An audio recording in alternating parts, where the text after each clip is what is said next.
to neglect any gift because of artificial barriers of sex or race or class or national origin.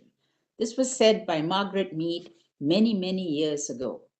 Digital technology has brought this gift to us just as the Industrial Revolution did so more than 200 years ago. The last 20 years, with the advent of the internet, we have seen the acceleration of the participation of women in this field. What does it mean, digital technology? In the last 2 decades, we have seen monumental changes. And we are right now in another change of the banking crisis worldwide. But all of this is with digital technology. Are we leaving women behind? This is our conference and how we can empower women's digital ability. How can we enlarge this circle of knowledge? The internet promised many things when it first came, that women could open up businesses, more women could, and it could reach more women. But we still see these difficulties that women have been facing for more than 20, 30 years. We have with us very able speakers, Rosemary Reed, Chun Wee Seng, Sharon Weng, Sunny, Ying Shu Tu, Yo Du, Sue Fon, and Denise Scotto to enlighten us on the present and how we can all be empowered, women from various levels and status. So with that, I shall invite the first speaker to present a presentation.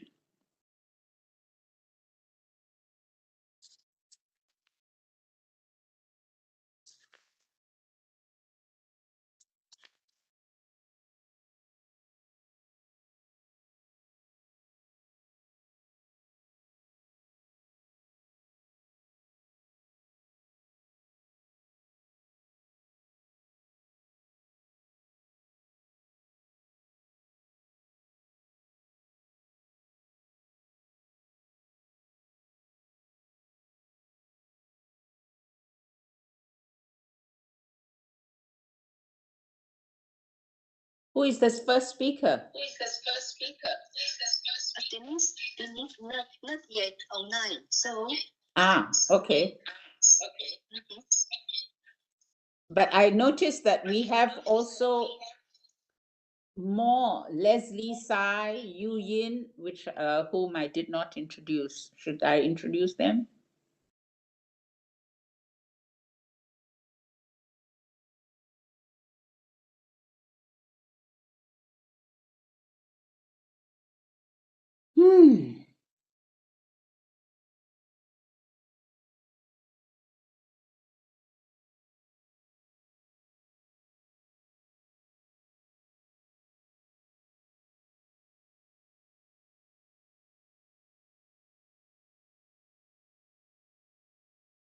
Hi, this is Leslie Tai. I'm from Taiwan.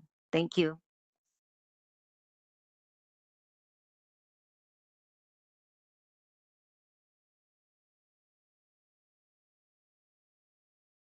Leslie Sai, would you be presenting now?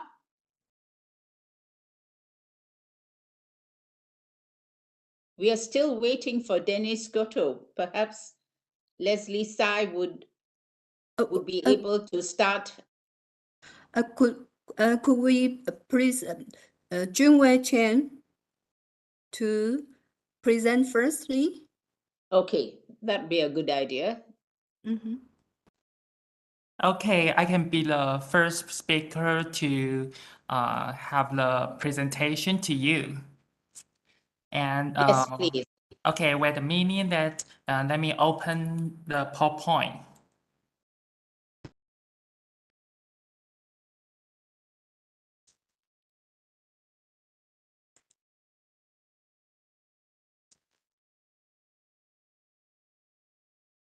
Okay. It's evening now in Taiwan. I'm not sure what time is there. So, ladies and gentlemen, good morning, good afternoon, or good evening. I'm so glad you could all be here today. Let me first of all thank the organizer, National Alliance of Taiwan Women's Associations, for your invitation, and thank the moderator for your introduction. I am Zheng Junwei, a senior social worker of Taipei Women's Rescue Foundation. If you want to get a deeper understanding of the foundation, you can scan a QR code attached on the slide. It's my honor to represent the organization and give a presentation at this event. The topic is empowerment and advocacy, the experience of TWRF's work in online gender-based violence. By the way, I'm a little nervous to speak because my English is limited. I will really appreciate your patience with my accent. Due to the rapid development of digital technology, online gender-based violence incidents have been emerging, which have caused real damage to the privacy and personal safety of the public. So, what is online gender-based violence? According to the definition, which was determined by the Gender Equality Committee of the Executive Yuan on February 3, 2021, the term refers to violent acts conducted through internet or other technology-facilitated means against a person because of their gender. That is, violence against others or disproportionately affecting others on the basis of their genders that inflict physical, mental, or sexual harm or suffering. Threats of such acts, coercion, and other deprivations of liberty.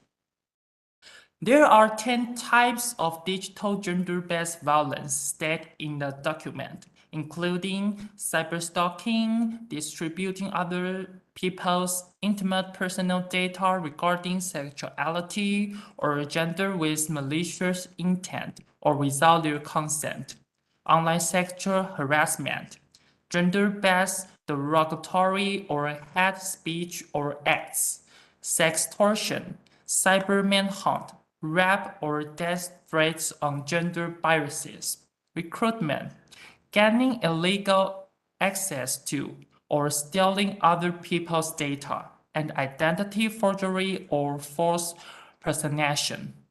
Because time is limited, I'm unable to have a detailed explanation of the meaning of every type. You can scan a QR code attached on the slide and learn a lot. But having said that, I have to elaborate the meanings of two types to you because they are very common cases in practical experiences. Firstly, it's quite common to see perpetrators distribute victims' intimate personal data, including texts, audios, drawings, photographs, and images, in relation to their sexuality or gender with malicious intent or without their consent.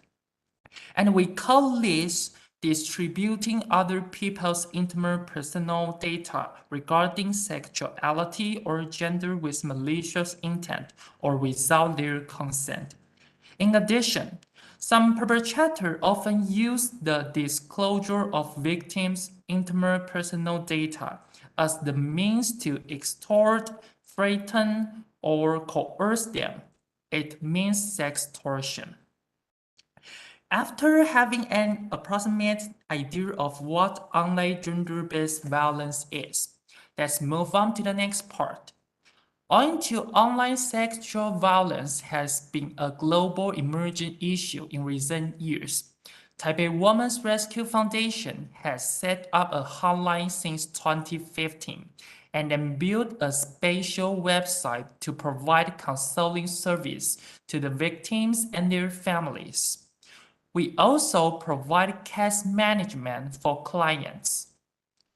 According to the statistical data of service cases from 2015 to 2022, there are 188 clients who will receive service from TWRF, and around 90% of them are females. It is similar in statistics to international trends that women have usually been victimized by online sexual violence. In terms of the relationship between a victim and a perpetrator, we find that partners or ex-partners are the most, and followed by netizens who haven't seen, sexual partners, netizens who have seen or one-night stands, strangers, and colleagues or peers. Next, let's focus on whether the perpetrator has used sexual images to threaten victims and distribute the images to other people. This graph shows that many perpetrators have already used the disclosure of sexual images as the means to extort, threaten, or coerce victims. They even have distributed intimate personal data to social media, porn sites, or other cyberspace without victims' consent. So, what do you think about how perpetrators obtain the sexual images? It's common for people to send nude selfies with one another or to take a sexual image with mutual consent. Furthermore, some perpetrators have used the hidden recording devices to gather photos or videos without victims' consent when they were making love or chatting on an online meeting. And what do you think about why perpetrators distribute the images or use them to make threats against victims? After the deduction of the unknown, it's found that the main purposes are extorting money, asking for getting back together, and taking revenge. The second one and the third one are the most common purposes in non-consensual pornography, which is also known as revenge porn. The perpetrator is often an ex-partner who obtains photos or videos in the course of a prior relationship and aims to publicly shame and humiliate the victim in retaliation for ending a relationship. In addition to revenge porn, romance scam, job scam, online dating scam, and online gaming scam are also the common patterns of online sexual violence. To cite an instance, there are more and more people thinking that it's a good way to meet new people by online dating apps. However, some scammers would use the illusion of a romantic or close relationship to manipulate and steal from the victims. Scammers would ask for new photos by sweet talks. When the images were provided, victims were possibly extorted money or more images from scammers. Perpetrators usually carry out their threat to distribute the images if victims didn't give money or images. On the other hand, we have found some features of perpetrators from practical experiences. I have made a summary on the slide. I will especially focus on the points aimed at young victims. The perpetrator always feigns close intentions towards youth and gains the youth's affection by taking advantage of youth's curiosity about sex and sexual desire or the lack of interpersonal relationships. When the perpetrator has obtained sexual images from youth, he begins extorting, threatening, or coercing use by taking advantage of youth worries and fears about the scolding from parents or teachers. At the same time, we have found a cyclical pattern of online sexual violence. In the cycle, a victim has experienced a stressful situation repeatedly and has been in a state of learned helplessness. Victims feel that they have no control over the situation. They think that their sexual images will be continuously spread, shared, or downloaded, and the threat of extorting has not completely disappeared. The experience of online sexual violence leaves victims in torment. They are faced with many difficult situations, like experiencing psychological trauma, being worried about the distribution of sexual images, being deeply affected by the changes in education, employment, or international relationship, being condemned, suffering such feelings of guilt and other things. Should I go to police? How to accuse? How to delete or remove the sexual images online? Will it be known to families and friends? Will it be reported in the news? There are too many problems bring victims to worry, anxiety, fear, guilt, and so on.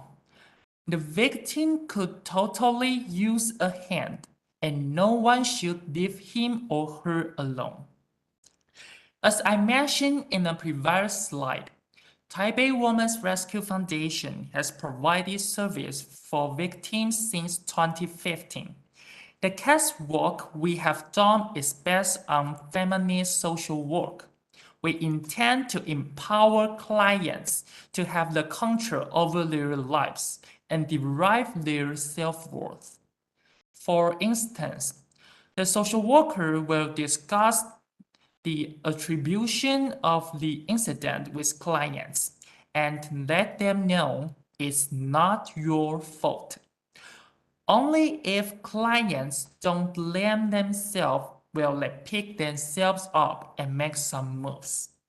Furthermore, we are actively dedicated to provide education or training for professionals and the public, and to involve in the advocacy of the law amendment to online sexual violence. According to the development of digital technology and the media, we are committed to disseminate the information about online gender-based violence to the public, with diverse ways. For example, in 2020, we invite a famous artist in Taiwan, Lulu, to involve in a microfilm which was focused on the importance that victims should be encouraged to ask for help. On the other hand, we have found that while victims' sexual images were distributed online, they will receive adverse reaction, especially women are often actively shamed. People's first action is often, why would she do that, rather than why would someone do that to her? This type of victim blaming is harmful and has severe consequences. Not only it compromises victims' physical safety, but it can also cause long-lasting trauma or psychological damage. In view of this situation, we have shot another microfilm called About Youth this year and promote people to give a hand to victims rather than condemn them or make them feel ashamed. In the end, I would like to sum up the presentation and focus on some important points. The government and non-governmental organizations have paid attention to online gender-based violence and invest more effort to provide service and advocacy for the victims, educate the public about this issue, and intended to amend law to protect against the crimes. However, The amendments fail to cover some types of crimes and leave some victims unprotected. So we have to promote and lobby hard to ensure that the amendments are well-rounded. Additionally, if victims' sexual images were distributed on overseas websites, there is no way we can handle the difficult situations. There needs to be more connection and cooperation from transnational governments and non-governmental organizations. Okay, time is up, and thank you for your attention. Have a nice day.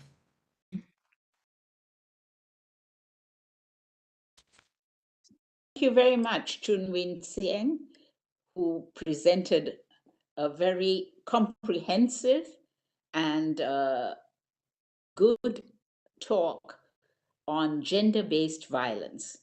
Gender-based violence, she enunciated, is based on gender of 10 types. They were identified. Time, of course, did not allow her to go into much detail, but she went on about using the use of personal data that are used by hackers and the Rescue Foundation that has been set up. Unfortunately, these offenders have been the closest due to the break of trust. When there is no trust, then known people, your partners or your co-workers, are the ones that are the first offenders. Online sexual violence, scammers use innovative ways to get an advantage. And how can digital technology step up to combat these problems?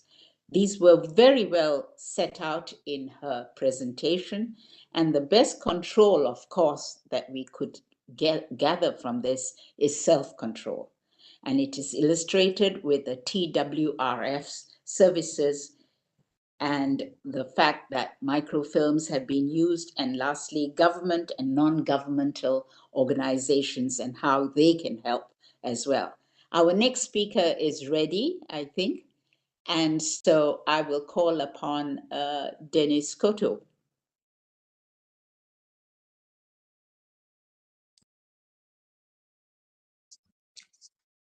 Greetings, everyone. I hope that everyone is well. It is my great pleasure to be with you today. I had a little difficulty in joining the meeting, and I apologize, but it's so nice to be with you. It's always a pleasure to be with my FIDA colleagues and sisters, but also to be with Natwa and everyone who's joining from Taiwan, and of course from WRP, the Foundations for Women's Promotion in Taiwan. We have been together for so many times, all of us doing such important advocacy work, not only during the UN Commission on the Status of Women, but in our own countries, and helping one another by having events like this so that we can learn from one another and share some of our best experiences. So today, with the theme that we have, the major theme with the UNCSW dealing with technology and how there are opportunities for women and girls with the emerging technologies and all of the new ways with information communication that we can use and learn about, could really be a transformative experience for equality empowerment of women and girls, because I think in so many countries, from the way we buy groceries and hail a cab to how we access household services, or even use our smartphone, technology is transforming the way we live and work without a doubt. And much of our new world, compared to the world I grew up in, is mediated by all kinds of platforms, digital interfaces that connect consumers with the different kinds of goods and services and information through all kinds of apps and different platforms. And this, of course, creates new opportunities and challenges for women and girls. And I think a lot of times when we think about women entering this new area in terms of employment and the future of work, we can see that there is the possibility for women to thrive and to shine. And also at the same time, how these areas are so male dominated and continue to be, at least in the United States, due to some of the very deeply entrenched stereotypes that just reinforce that there are certain areas like reading and literature and homemaking that are better suited for women, or teaching and nursing are better suited for women rather than women going into engineering and science in the STEMs, as we know. So these deeply entrenched stereotypes do not help women move into these new areas. But this is something that many of us have been working on, and we do see some movement.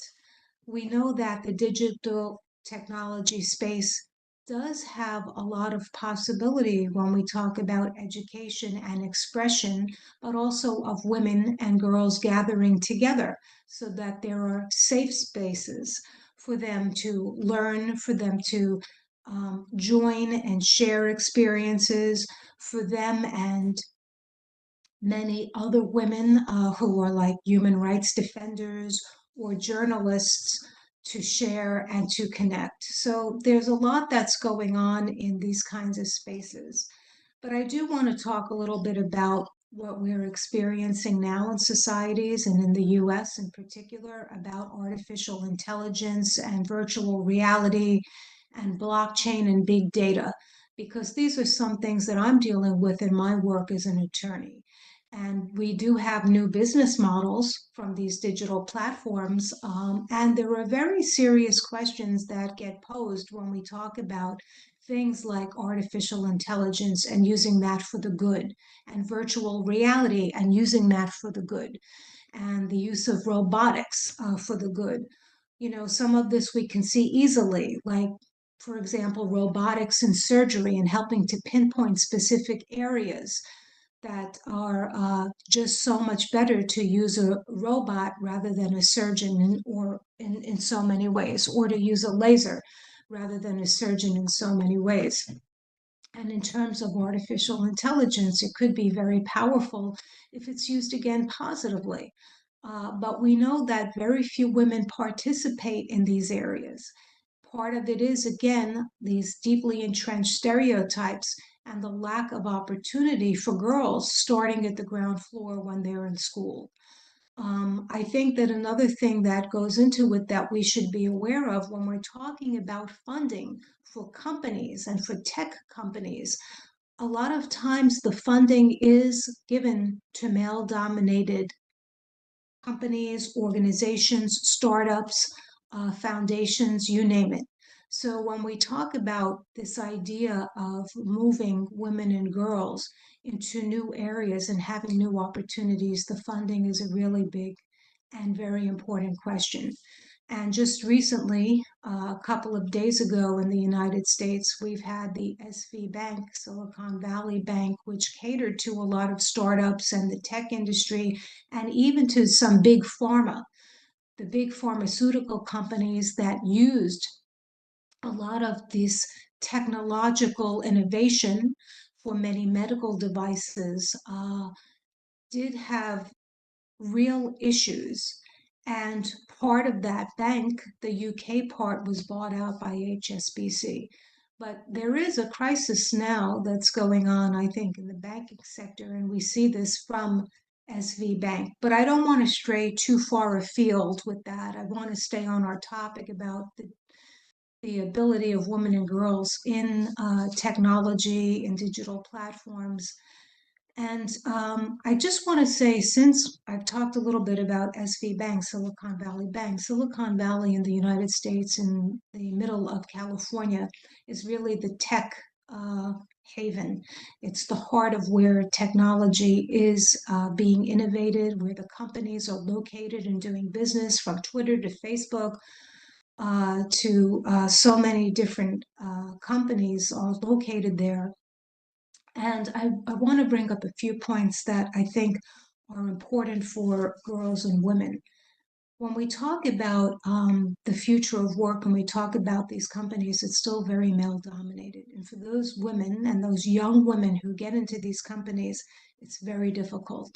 There's so much discrimination that they face in terms of their job and in terms of advancing and in terms of being retained in companies and moving up the ladder to positions of power and decision making. We also see that many of these women are the brunt of sexual harassment.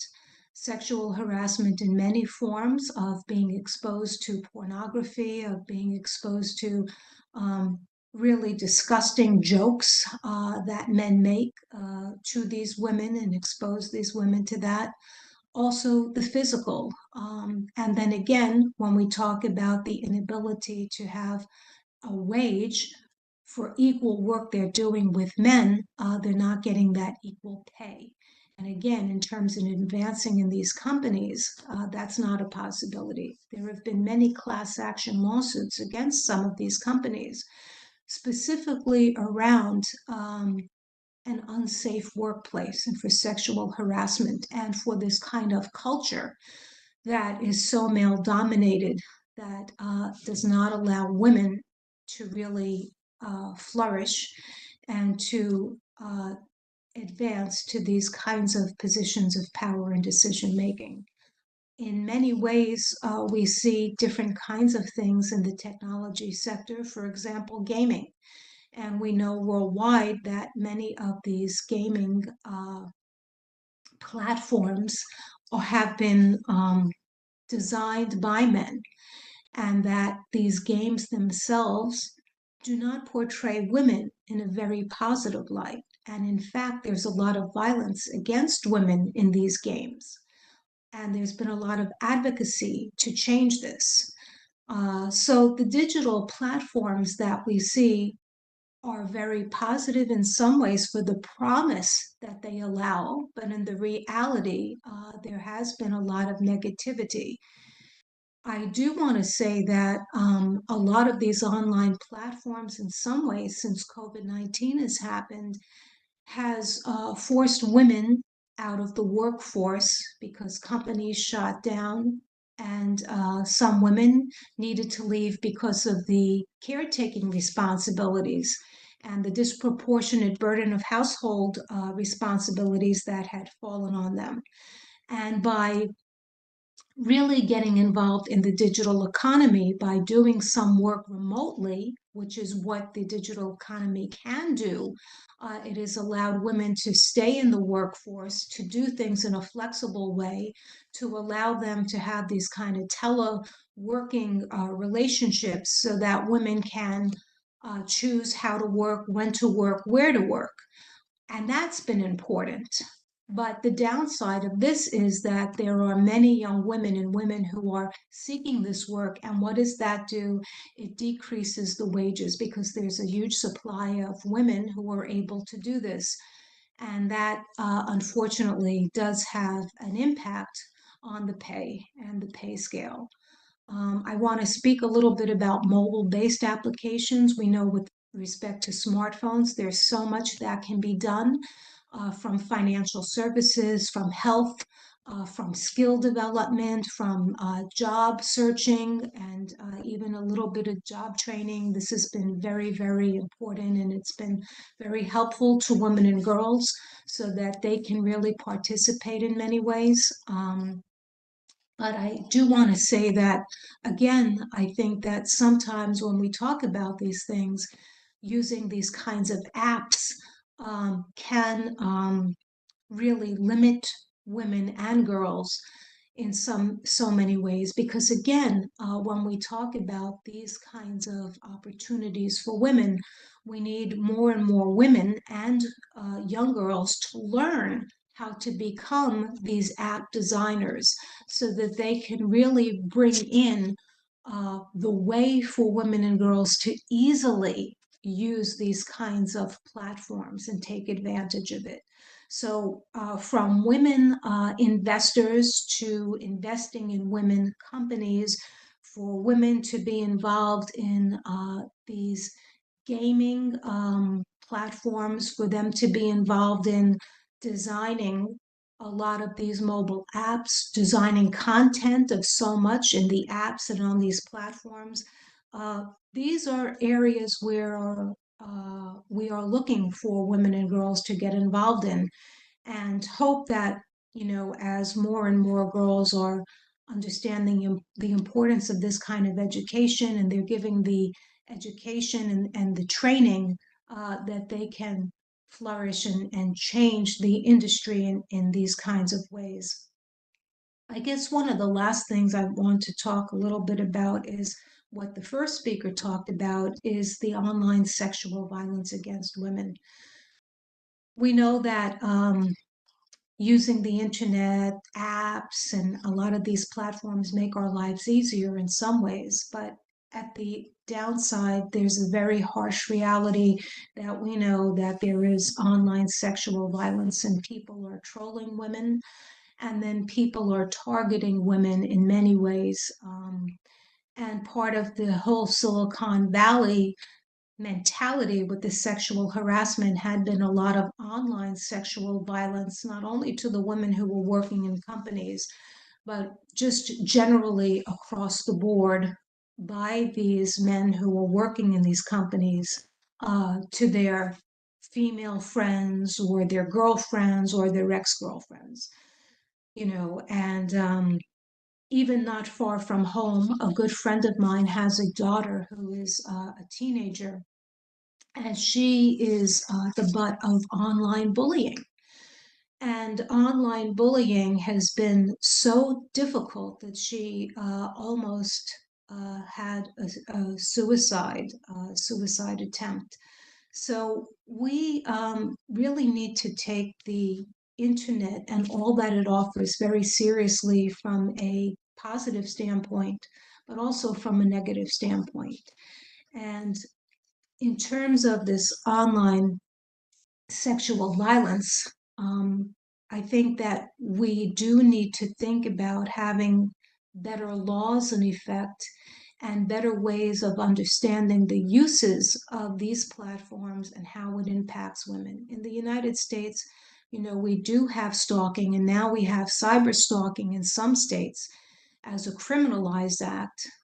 But I think that there's still a lack of awareness of all of this, that we need to really step up our laws and our advocacy in line with technology. The technology is changing just so quickly, and people are very creative in how they're using it, and how they're using it, again, in not a positive way for humankind, for our human family. And I think that this is an area where women attorneys also need to become more involved, to get more training, and to not be afraid to enter these fields and to have these kinds of conversations, even with big data and data breaches from these companies. If we talk about MasterCard or Visa, or if we talk about even hospitals that have data breaches, it exposes people. It exposes them with their identities. It exposes them with their health records. I mean, it exposes so much. And how do we protect the public, and how do we protect people? How do we protect users of these platforms, of these medical portals, right? I mean, this is another big thing. So when we talk about women and women in the legal profession, being involved in these new areas are extremely important. So data privacy, cybersecurity, again, blockchain, AI, VR, all of these things, I think, do have the promise for women to be engaged and participating in a very positive way.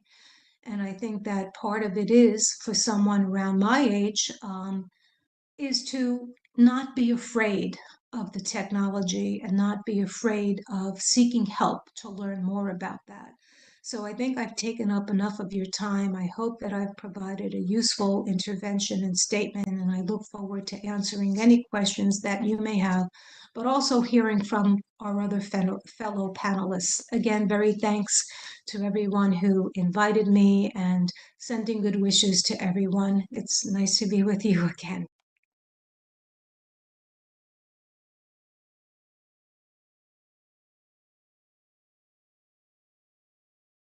Thank you, Denise, for your presentation, tracing back to the old days at the UN and the work of the CSW.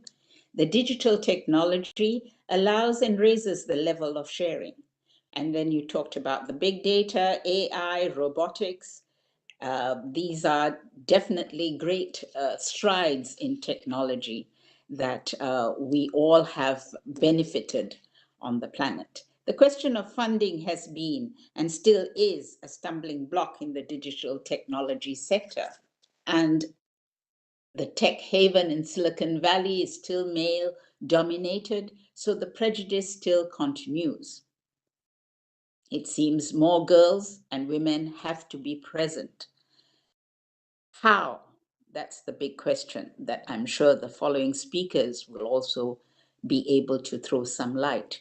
Women, you also said, it seems like the digital economy has been definitely impacted by the work from home situation, and it has impacted women.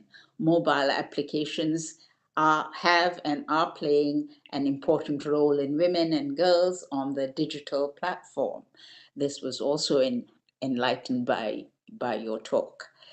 Women have flourished in science in the past 30 years, so it appears to me we have, with the presentation that Denise made, we have great strides to make in the present and in the future. And I call upon the next speaker, Rosemary Reed, to make her presentation. Good morning, everyone. I want to first thank everyone for inviting me to participate in this panel, and I welcome the opportunity to share my digital technology experience with you today.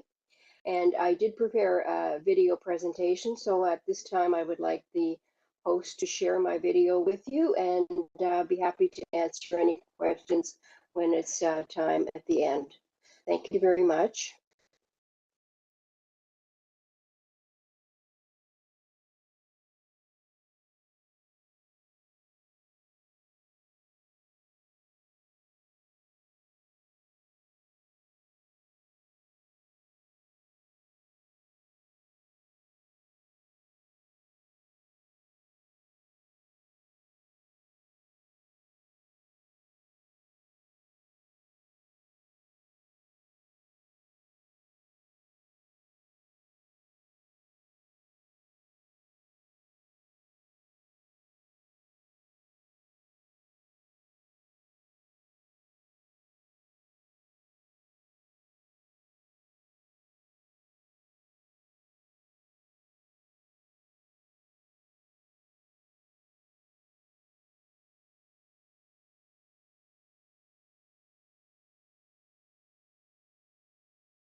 Sorry, please wait a moment.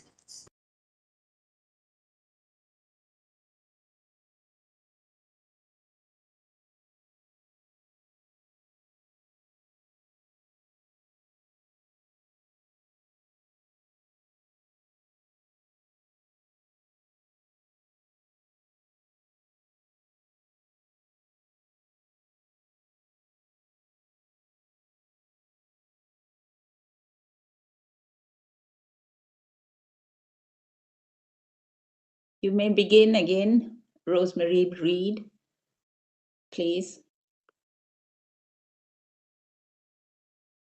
Yes, they're going to show my video that I presented to them. So they're just waiting to share my video.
and financial markets, business and entrepreneurship.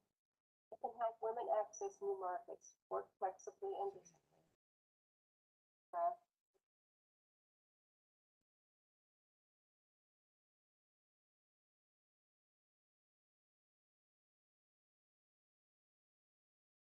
Volume.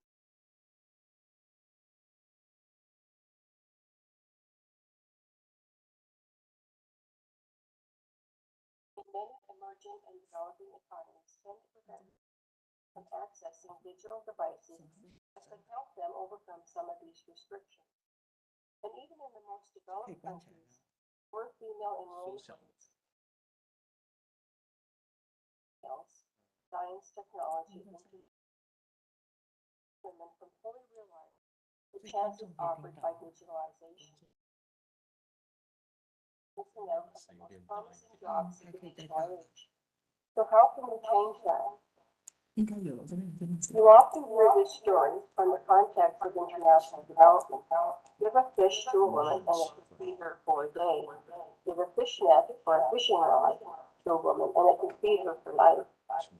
Here, the conventional wisdom is skill-based education facilitates self-sufficiency. So now let us be a bit more creative. What if we adapt the story into a modern setting?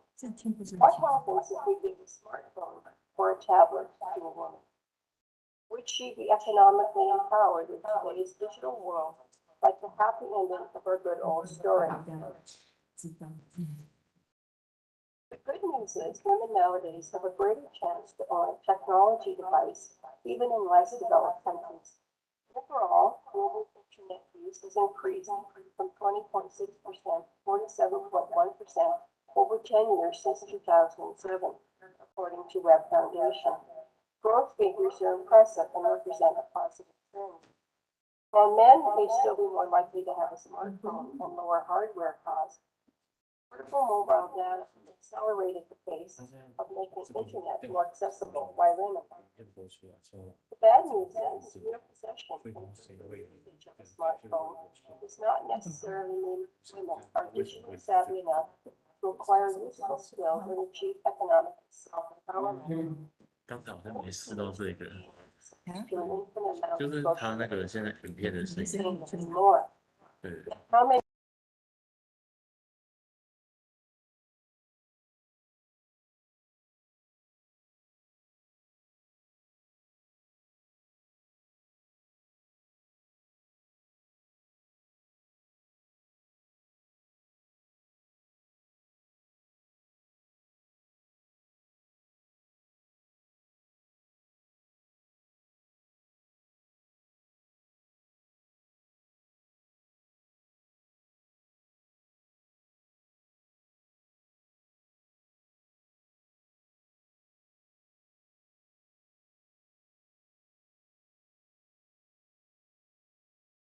We're not getting any, it looks like the video has been paused.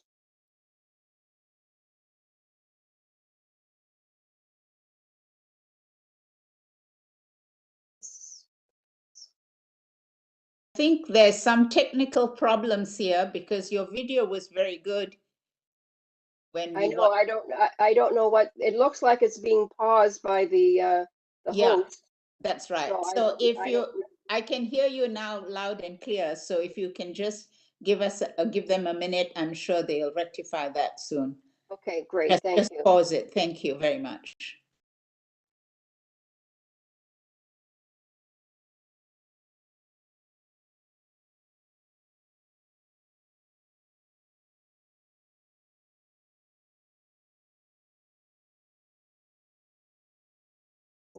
We need to go back a little bit, I think.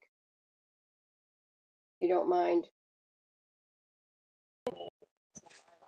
No, you can go back a little because your voice was quite soft then. So it'll be better if you do rewind a bit. And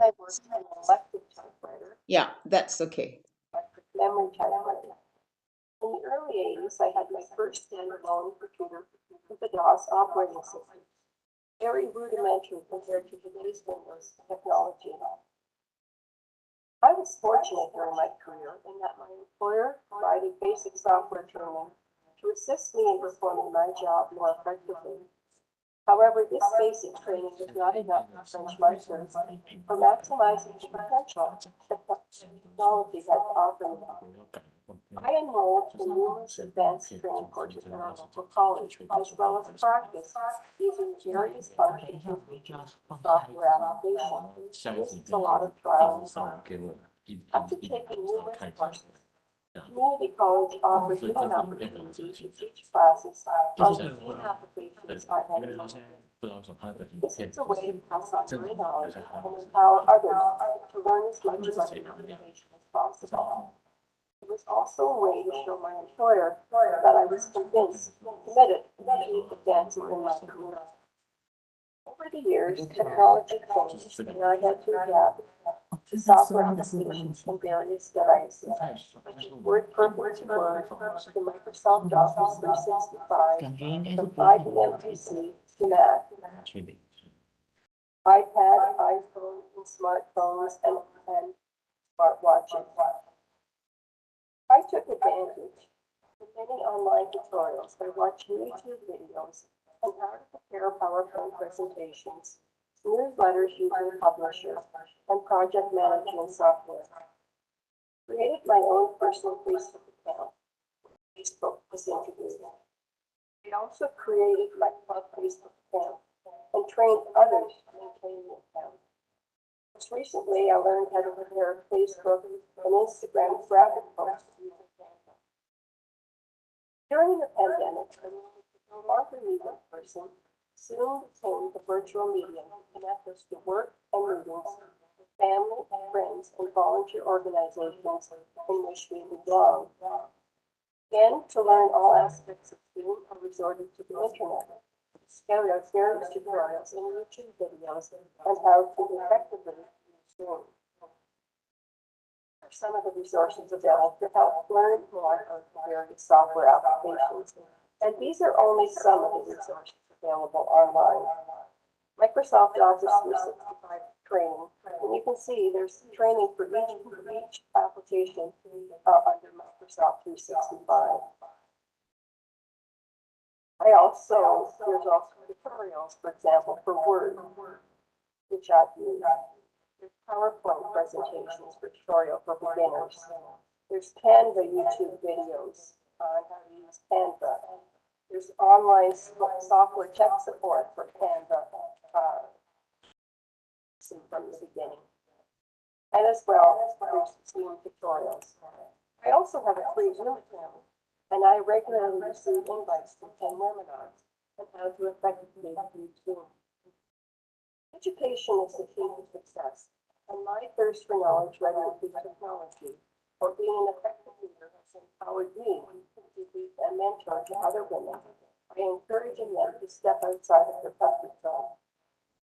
We have to recognize the internet and technology are now dominating not only our personal lives, but also bringing radical changes to how businesses and countries are run. Companies no longer store data in warehouses with bulky CPUs. They back everything up in the cloud wirelessly. Merchants are participating in cross-border online commerce with lower middleman fees, higher level of payment security. The world has reached a point where digital literacy is fundamental for finding a job. In the future, 90% of jobs will demand digital skills. This is quoted from the Sisterhood, an award-winning digital magazine that draws readers' attention to women empowerment and technology. As this shift continues to shake up the places we live and work at, women and girls should take advantage and be part of the movement. To achieve true economic empowerment through technology, women should not lay back and give up their preference in helping to co-create the world's digital ecosystem with their male counterparts. Digital transformation enabled by the pandemic is a powerful opportunity to reach across borders and time zones, making education and training available to women through online programs. And this learning experience tailored around the needs of real women. Stability, accessibility, and reduced costs. Additionally, remote work offers women more job opportunities and a better work-life integration. It is obvious that digital media has been a powerful driver of change. It has been able to bring out talent, nurture ideas, and turn them into mega enterprises, and increase creativity at a furious pace. This has made women a powerful and confident force. We need to ensure this continues to increase because providing women with digital skills is life-changing. The return on investment of skilled women has a ripple effect that extends beyond the money invested. They stretch across communities as women pay it forward in many different ways, mentoring others, educating children, and driving businesses. 你是啊，我觉得你等一下要用网的时候，你还是应该要放，还是要先发个言，开麦克风先发，开那个对。我趁热场可以试吗？Socioeconomic 可以，但是因为它 will improve our life and make the world a better place 对 for 啊 our entire community. Well, 就还是 thank you.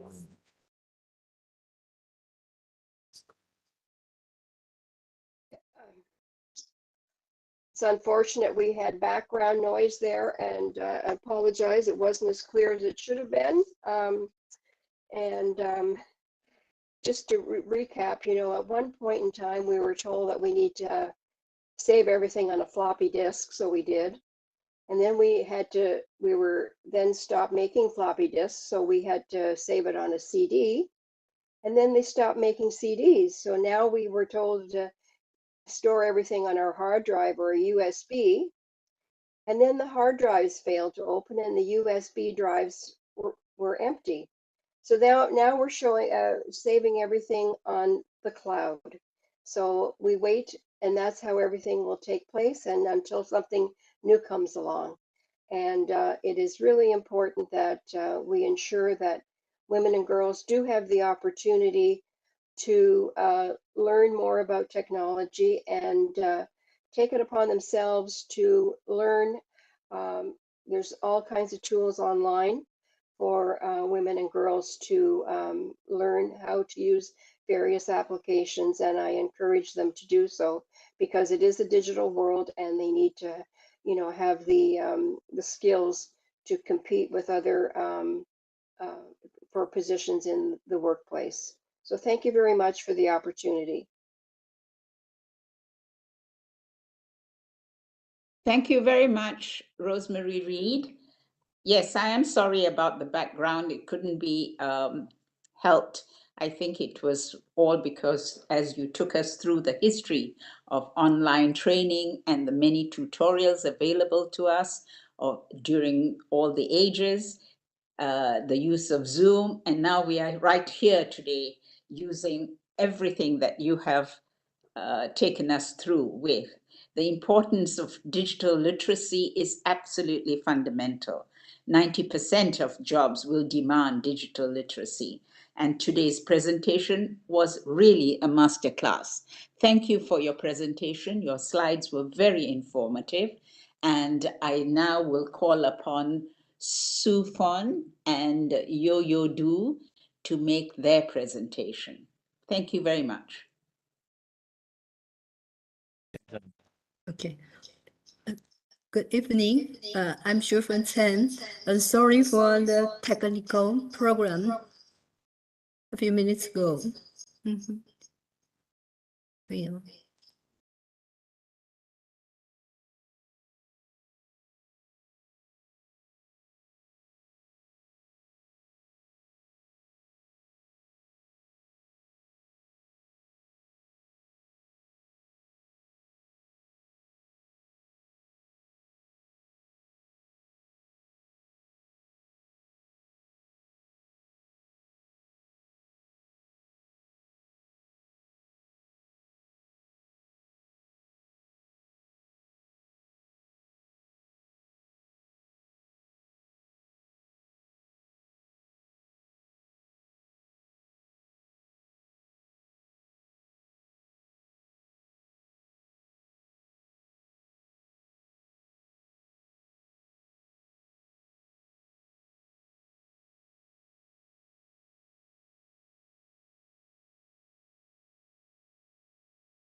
We seem to have some technical problems. The sound is not coming through.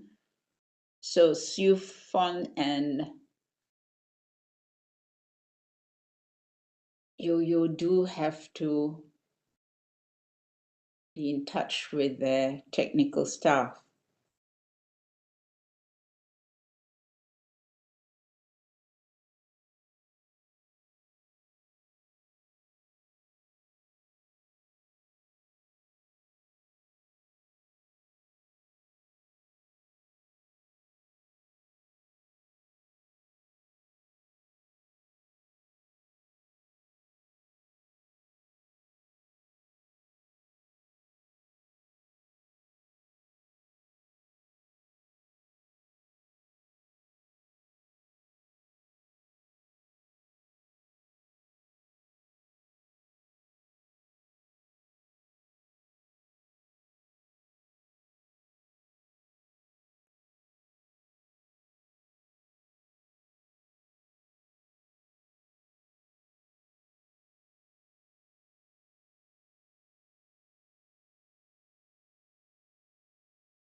The outline of my presentation.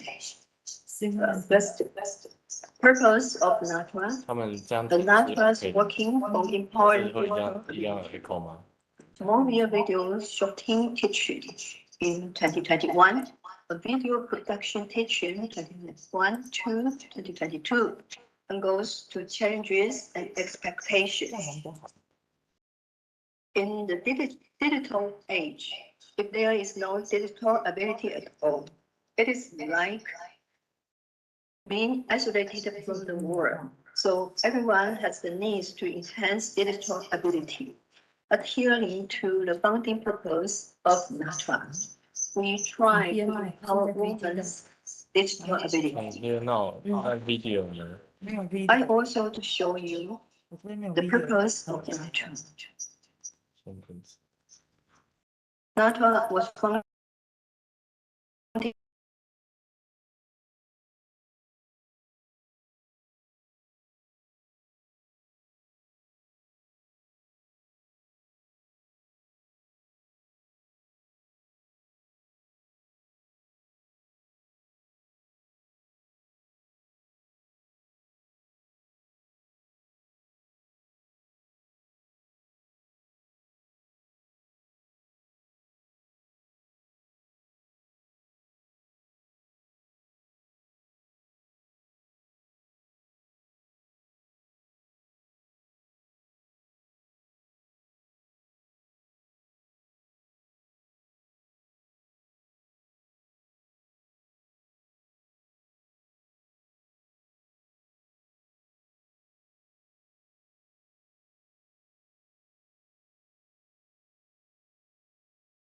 Sorry, everyone, there's been a little hiccup here.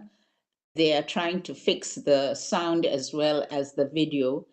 One or the other is working, so we have to synchronize that. Just give us a few minutes. Sorry about that.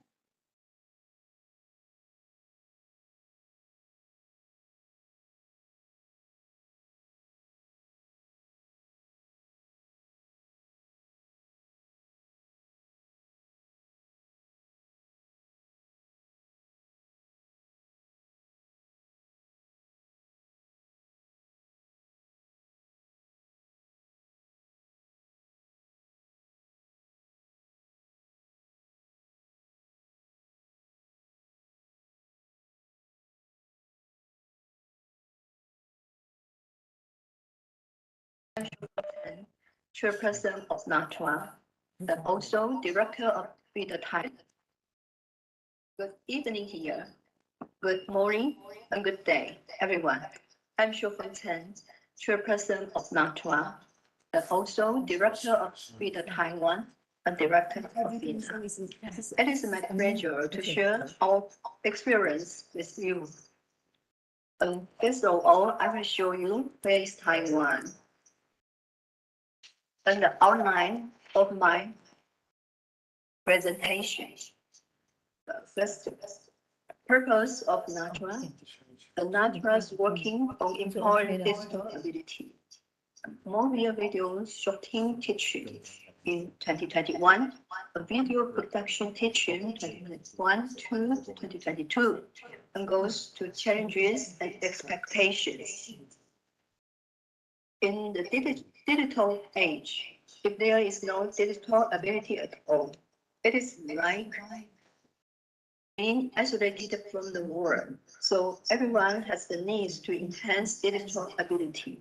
Adhering to the founding purpose of NATRA, we try to empower women's digital ability. I also to show you the purpose of NATRA. NATRA was founded in 2001 upon the following purpose to promote activities. First, exchange information. That means bring together women's groups to support and share each other. Second, exchange availability. That means strive for social resources and cultivate the strength of the women's groups. Third, mutual subject. Strengthen exchanges between women's groups at home and abroad, and cultivate women's human rights awareness. Fourth, mutual support. That means safeguard women's rights and promote gender equality. Fifth, mutual network. That means serve as an information platform to enhance women's public participation. We have two phases for empowering digital ability. In the first phase, we focused on the status of women's groups, and in the later, there are 2 points. One is to empower middle-aged and elderly women, and the other is to empower female village chiefs and community volunteers.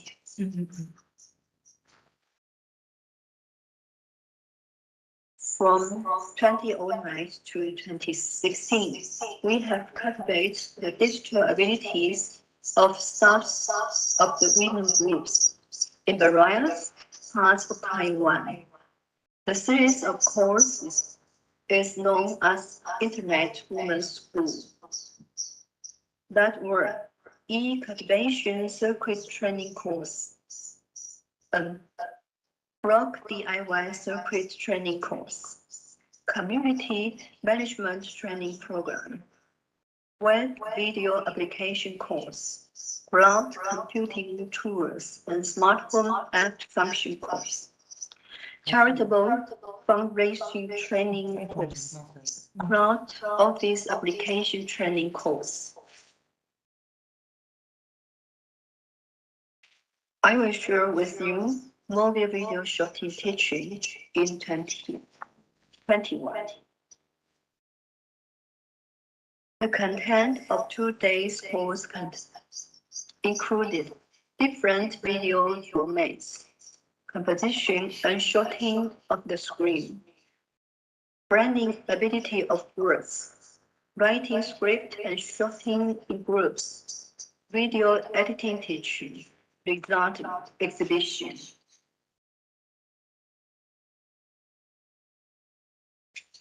High trainee satisfaction at the end of the course. We had more than 97% satisfaction. Here shows some feedback from trainees. Hope there will be more training courses and hope there will be related activities in the future, such as making live speakers, product photography, product story marketing, and hope to open advanced courses.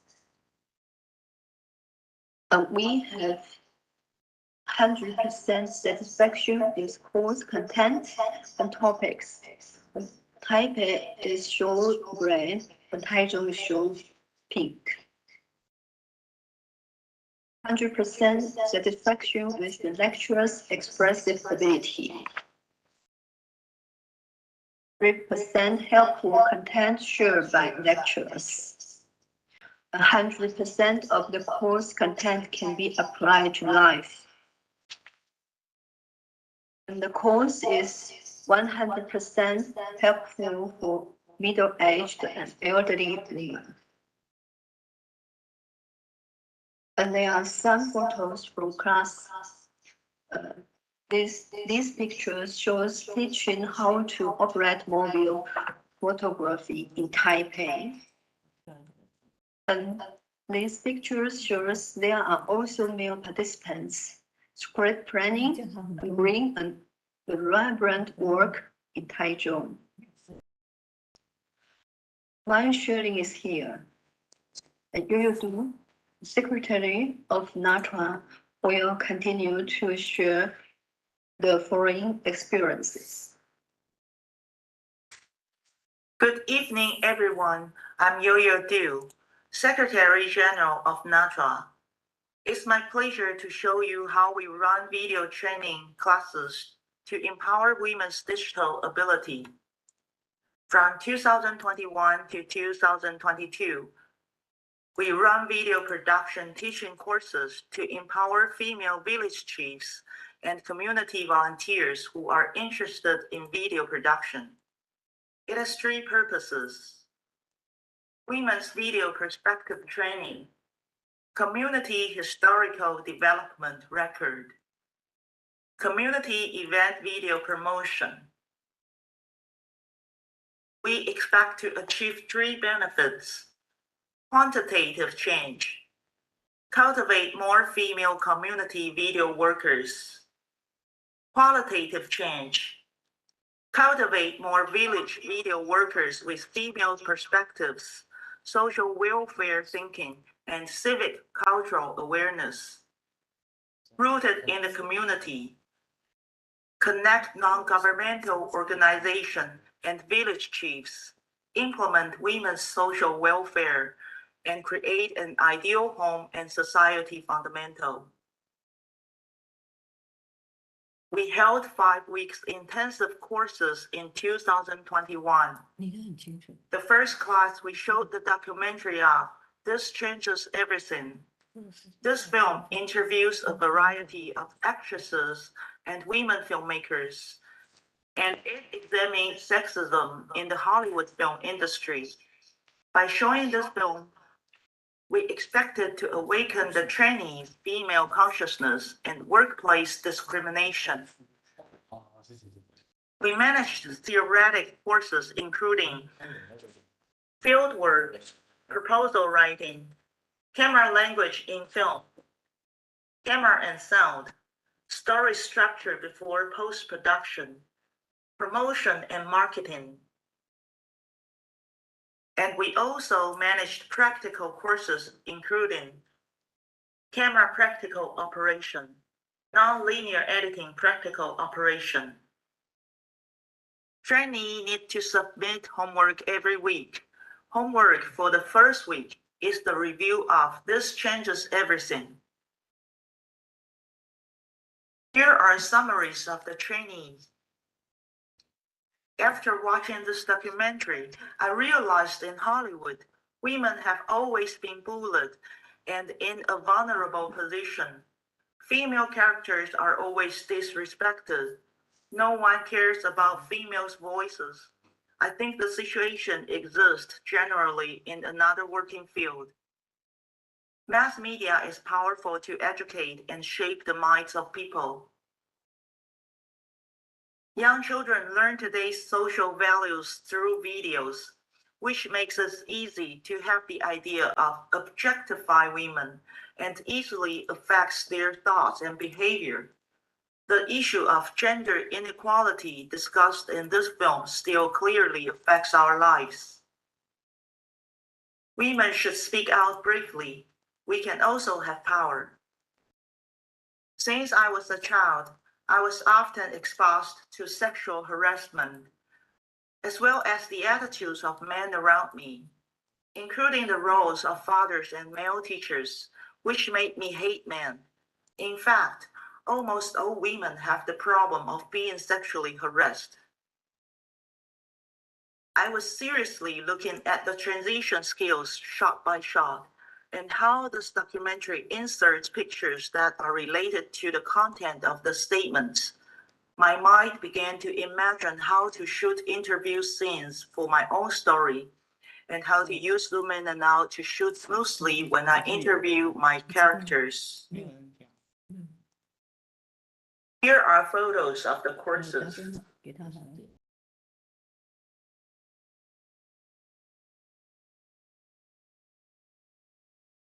According to the questionnaire, 87% found the course content helpful. The degree of understanding and absorption is 87%.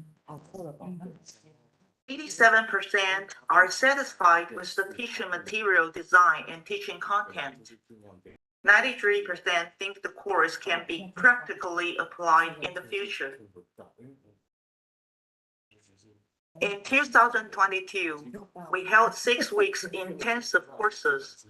The theoretical courses including short documentary via microfilm, how to make a short documentary, digital marketing strategy, who will watch your film, pre-production work, how to be a good storyteller in movie. We managed more practical courses than previous year, including make a proposal report and crew up, script outline, groups discussion, camera practical operation, shooting and discussion, shooting footage suggestion by lecturer, non-linear editing practical operation. In the last week, we had trainees working screening. Here are photos of the courses.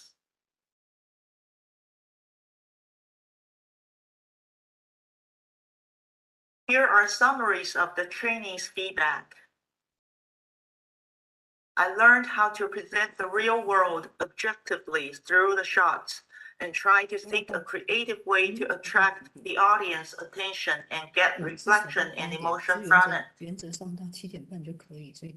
From script writing, framing to editing, whole skills in video production require very careful arrangement and design, which is a new experience for me. I realized film production is a teamwork. The division of responsibilities and cooperation arrangements between every role is the key to make a good film. Teamwork makes me know myself more. By watching the videos of different groups expanded my horizon. I expect organizer can manage more practical courses so I can improve my technical skill in video shooting. According to the questionnaire, 90.9% are satisfied with the practical editing course. 90.9% are satisfied with the overall practicality of the course. 90.9% are satisfied with the overall course. 100% are willing to take similar courses in the future. Challenges. Many people have active demand in increasing their digital abilities, but we have insufficient funds, which lead to the difficulty of continuity of the courses and unable to afford the technical equipment, which means funds is difficult to meet need. expectations, promoting the elimination of the digital gap, advocating for digital gender equality, cultivate gender sensibility. Thank you for your attention.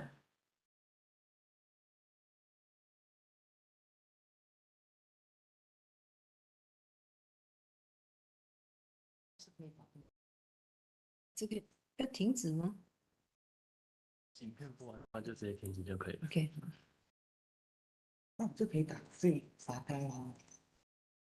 OK， 然后在这边讲话。Okay. Thank you for your attention.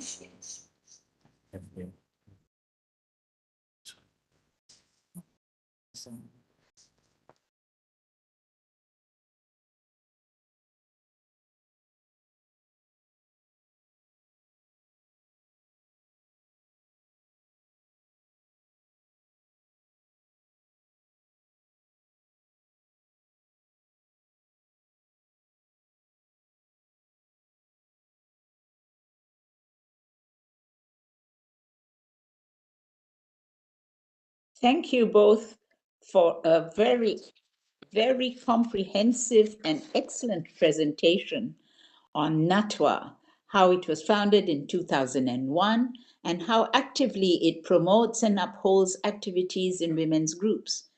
Without such support, we will be unable to forge ahead. It's one thing to be able to learn, but it is by sharing that we can understand each other better. So this was a very, very educative video presentation.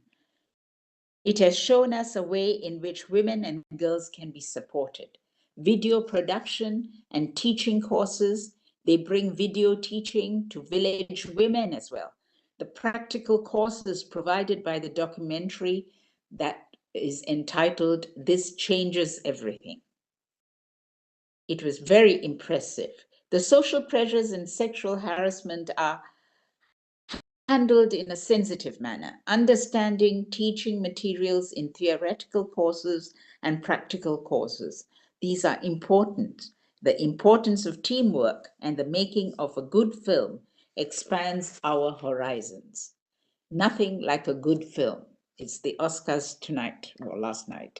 So I will thank you both for a very good presentation and a very encouraging one. And we look forward to listening and hearing our next speaker. But I believe she did not, it's a no-show. So next will be the questions and answers for the speakers that have presented today. So if there are any questions, please do post them or unmute yourself and ask. I see Dennis is ready with a question.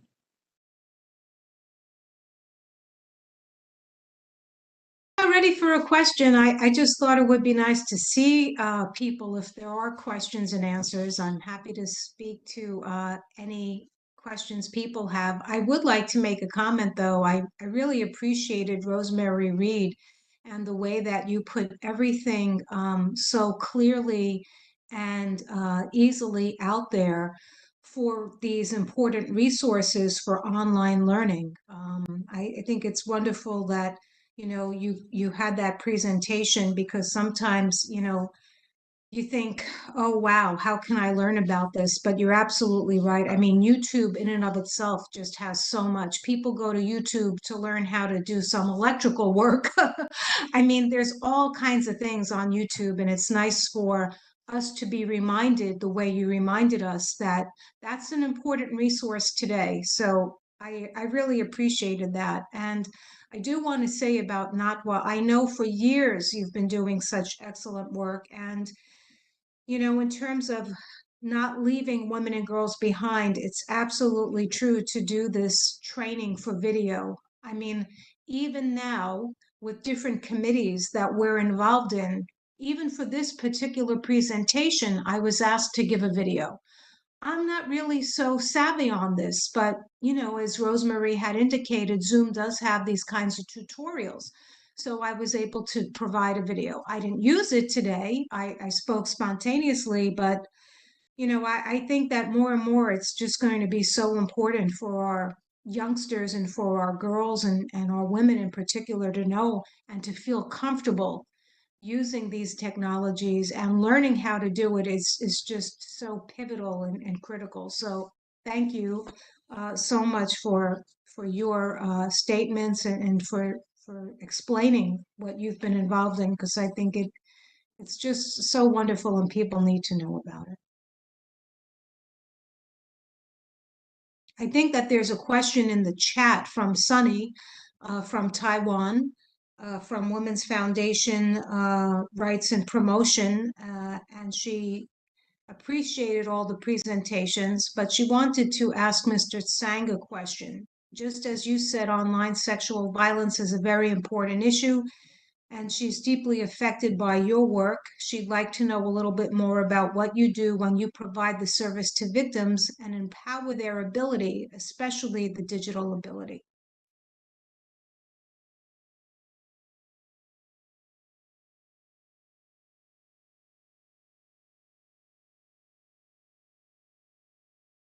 I think we need you to turn on your sound. It looks like you're trying to speak, but we can't hear you. Sorry about that.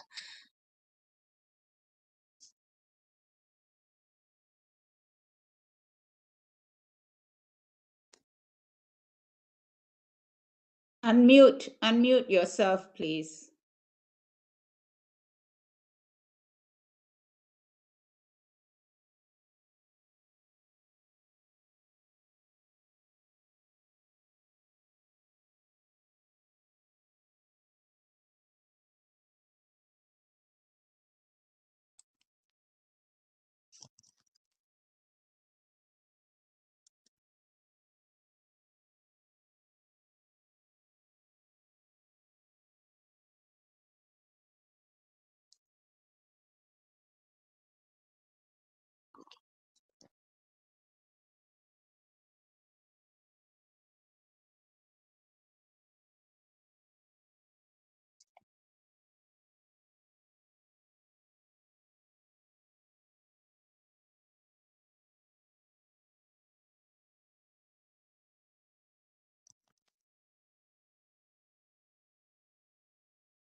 No sound, no sound.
while we're waiting on the audio to be fixed, I just want to thank Denise for what she said about my presentation. I appreciate that.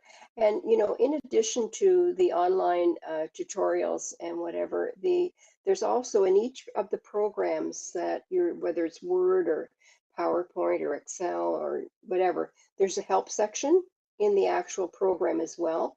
And so you can type in a question and you will get instructions on how to do certain things. So there's, you know, in addition to the online tutorials, there's also help within the actual software application.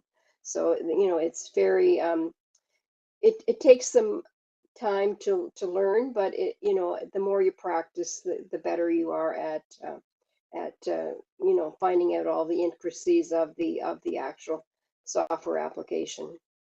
So again, thank you very much for the opportunity to present this to you today.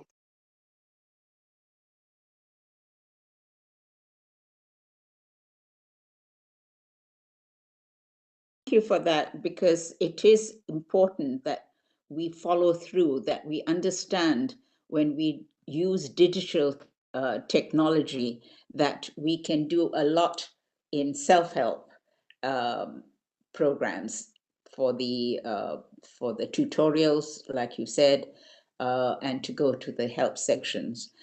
It is sometimes not so attractive for the student, because the student wants to just get quick results for everything. And so that's why women have historically been handing it over. It's time to take back the reins and to do it yourself. And digital technology offers this to all of us. Thank you for that.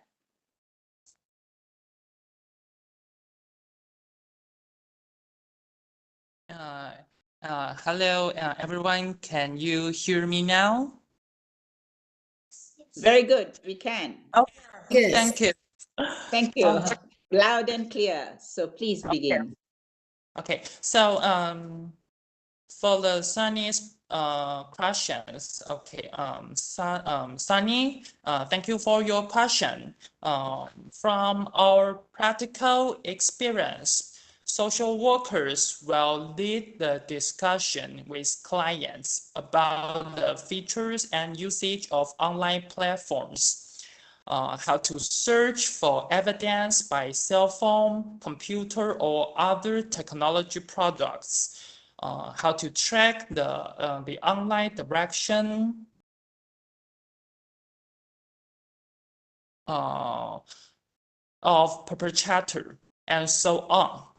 So meanwhile, we will assist the clients with the usage of removing or intercepting for sexual images online on specialist websites.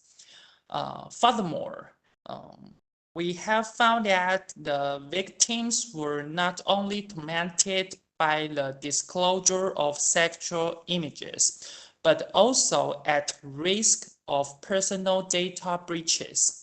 So we always remind and teach clients to adjust privacy settings on Facebook, Instagram, Line, or other social media.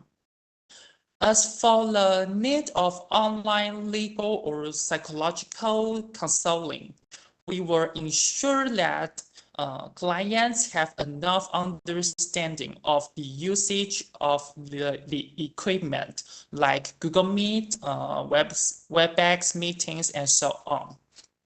And by the way, compares elders with the young, and we will see the former is familiar with the internet and electronic products. So we have to take it step by step when the service, as just mentioned, are provided to them. All in all, by these ways, we hope the victims will be empowered and they can show great courage to overcome difficulties. Does that answer your question?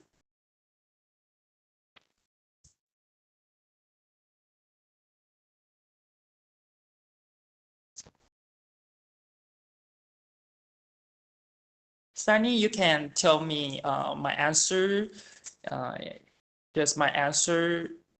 Sunny has replied that the answer was to the point, and your answer has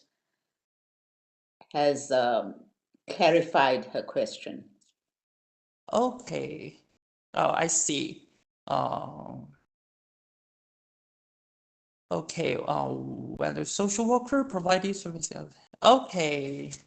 I see another question.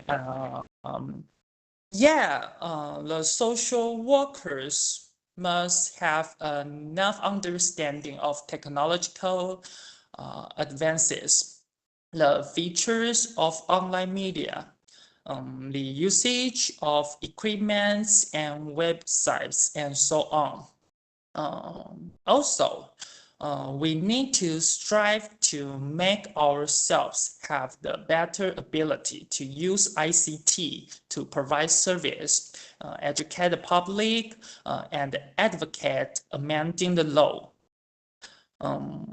Besides, we need to have multicultural ability and keep respectful attitude to avoid discriminating the clients, no matter what gender, sexual orientation, race, nationality, marital status, religion, or disability they are.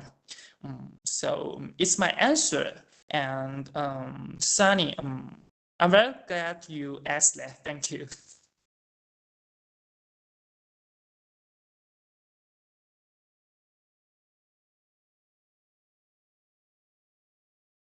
Thank you for your answer. Any other questions?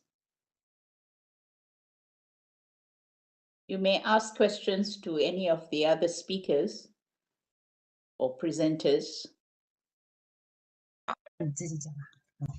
Hi, I have a question.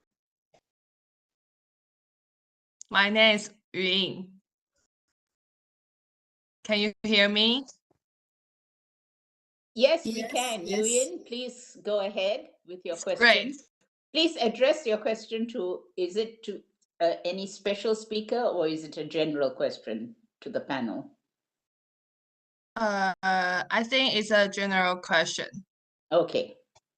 Thank you. My question is, what are some strategies for increasing women's access to technology, except for education?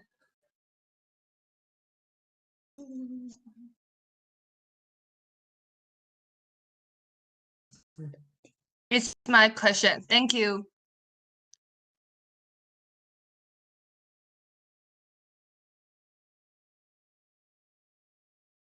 Your question is, what are the strategies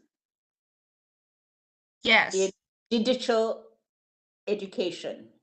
Is that your question?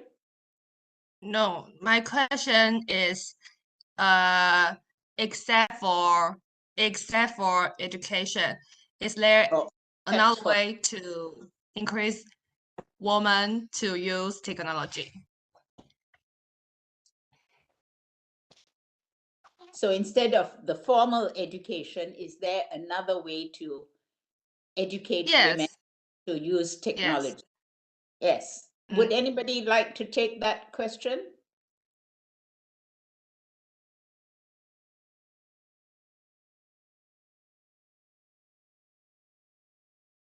I guess an answer to that is what I observe in the United States and in particular with youngsters in school. Girls and boys have no choice but to use technology in some schools. In the majority of our public and private schools, especially since COVID-19 has happened and there was a real isolation with youngsters not being able to physically go to the classroom. There was remote learning. And as a result of that, I'm in the city of New York. The city of New York provided iPads and in some cases laptops to youngsters so that they would be able to continue their education and studies that way, and that they would be able to see their teacher who would give instruction virtually over the internet.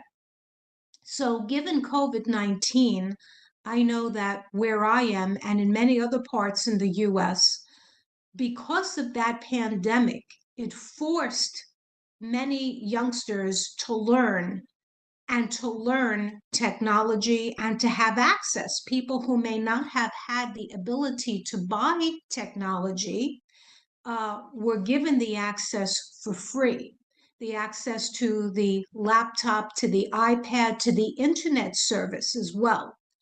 And this, I know, forced many parents who were not savvy to really have to learn alongside their youngsters.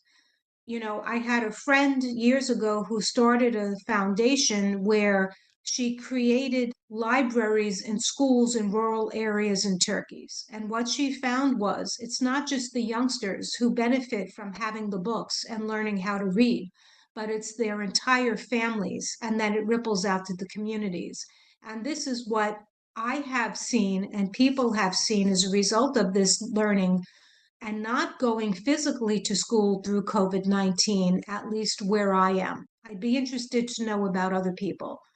Again, though, I would say other strategies are having more women in positions of power and leadership in the tech industry, having more women who, high net worth women, to provide investing into women-owned businesses and platforms so that women can be in the tech sector and promote other women in terms of doing the designing of the hardware, but also the software, the apps, the content, to encourage women to study as she progresses in formal training in school, more of the engineering and science background, even understanding patent and how important patents are in this particular area. And then, as I said before, you know, women in the legal profession. So I'd like to turn it over now. I believe Rosemarie is ready to answer as well. Thank you. Yes, Denise, I agree. Here in Ontario, Canada, because of COVID-19, we did remote learning as well, and students were provided with laptops so that they could do online learning. And however, in Indigenous communities, they don't have the same technology and internet access that we do have in, you know, in the urban areas of our country. And so I think we need to lobby our governments, especially here in Canada and Ontario. Our education is provided through our taxes. And so therefore, you know, we need to lobby our government to provide more access to technology for women and girls, especially. It seems that the male has more opportunity to have technology devices than females. So we need to do something to encourage and inspire women to, you know, take on those roles and to, you know, be leaders themselves, and to help others learn more about technology, whether it's through education or just being aware that there is the opportunity to have devices and internet. And so yes, we were fortunate during COVID that we were able to do online learning, and the students were provided with laptops and devices if they didn't have them, so they could participate on continued schooling. So that was a real plus for, you know, it was something that transpired during the COVID, and it's continuing because now some online learning is still happening in the elementary and secondary schools system here. So it's a good way forward, I think. I think more there will be more opportunity to learn about technology and get involved, and it's a good step forward. But we can still do more. Yes, we can always still do more, but the digital divide has to be bridged. I think that is what the question was geared to, about people who have no access to the instruments of digital technology. They don't have access to mobile phones or laptops, etc. That is something that we have to look into it. And I think Natwa, the presentation by Natwa, was very comprehensive in the sense of usage of movies, the making of movies, because in a village, you remember in the old days, one television set was good enough for all the entire village would gather around that one television set. So things can be improved by giving away mobile phones or giving away laptops, as in the cities, in the villages as well, so that it becomes like electricity, you know, that governments put this as one of their priorities. So anyway, I don't want to run off, but courses are great success with Natwa, but funding is still a challenge. So that is something that we might want to look into. Any other questions? I agree that device is a good way to let women to touch the technology, because COVID-19, everyone has the chance to work or education by many devices or many application like Google Meeting, list meeting application. There's a good way to increase the chance to use technology. So I think it's a good thought. Thank you. Thank you for your help.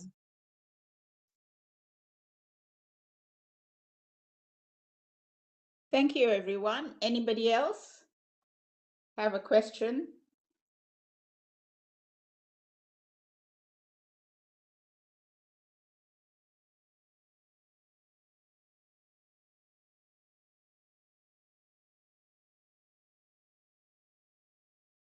What time is it in Taiwan now? Anybody has the time? What's the local Taiwan time? Taiwan time is now almost 8 o'clock p.m. Okay, so we have a couple of minutes. So if there's one burning question, I will take a last question before we wind up, because we have to stop at 8. Put on your thinking caps.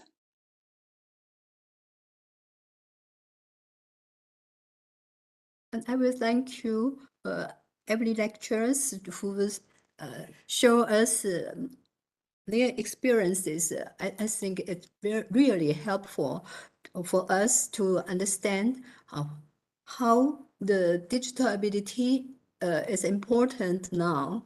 Thank you very much.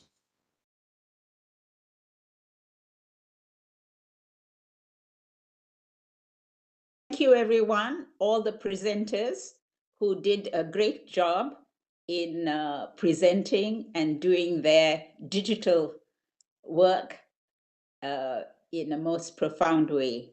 And I think it was very interactive.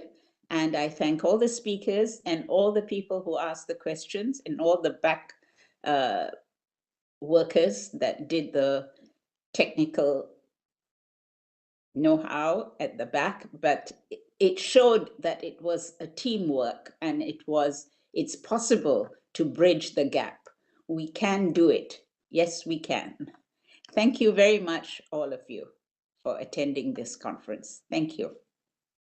Just wondering if we can all put our cameras on and someone take a group photo. Maybe you did this before. I did join late and I apologize. I was a little technically challenged in trying to log in and get in, but I would be so grateful if someone could take a group photo of us before we Thank you. go, Thank you. because it's so nice to see people who I haven't seen in so many years. Shofan, Shadna, you know, so many people I haven't seen. And I don't know, I just kind of like that. If that's possible, I'd be so grateful. Yes, I think people are coming on. You in? Anybody else we're missing?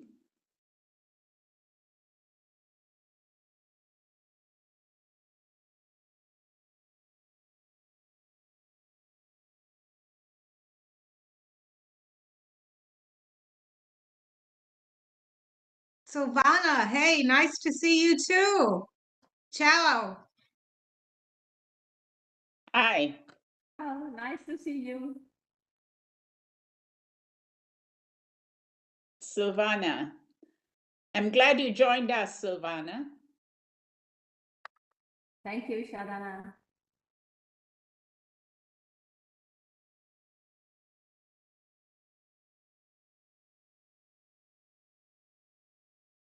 So have we got our group picture? And I'd like to say thank you, everybody, for your sharing. Thank you. Thank you. So we can all leave having bridged the gap. Thank you very much. Thank you. Bye. Bye.